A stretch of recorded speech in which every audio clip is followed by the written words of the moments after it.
Big decisions are never really easy to make. That's why we have coin tosses, checklists, pros and cons.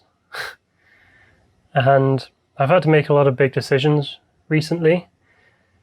I've done this through journaling and meditation and all sorts of other self-reflection exercises, and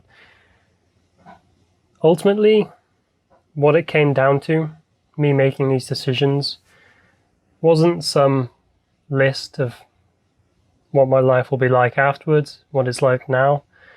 It wasn't a coin toss, it wasn't anything. But I had to do it solely based on where I want to be in the next year and beyond.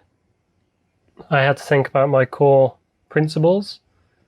I had to think about who I am, who I want to be, what kind of person I want to become, and base my decision around that.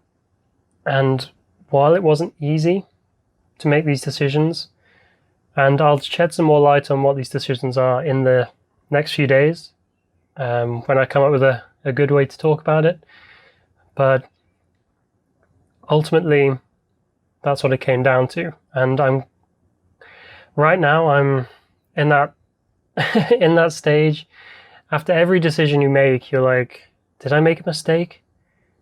Am I going to be worse off? Was it a terrible idea? Do I need to go back and try and rectify the things I've done? And then the other half of me is like excited about the future and raring to go and wanting to get stuff done. And yeah, there's a lot of uncertainty right now. And at the end of the day, there's only me in control of how it turns out. There's no one to blame.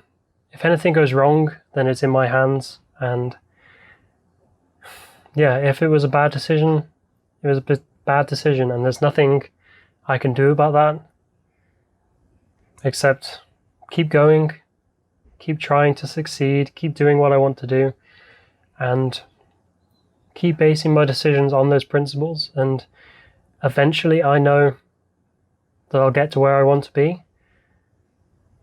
But the path to where we want to be is never really linear. There's a lot of winding, snaking paths on that journey, and right now I'm right in the middle of a pretty hectic series of corners. But I think soon there'll be a long straight coming up, and almost as though I've gone up a hill, winding roads, and now I can look down on the top at all those roads I came up and all those bends that I navigated. I can see them sprawled out across the valley beneath me, and I'll be grateful and inspired. But until then, I've just got to keep climbing up the hill, keep winding, and I'll get to where I want to be. Thanks for watching. I'll see you in the next video. Peace.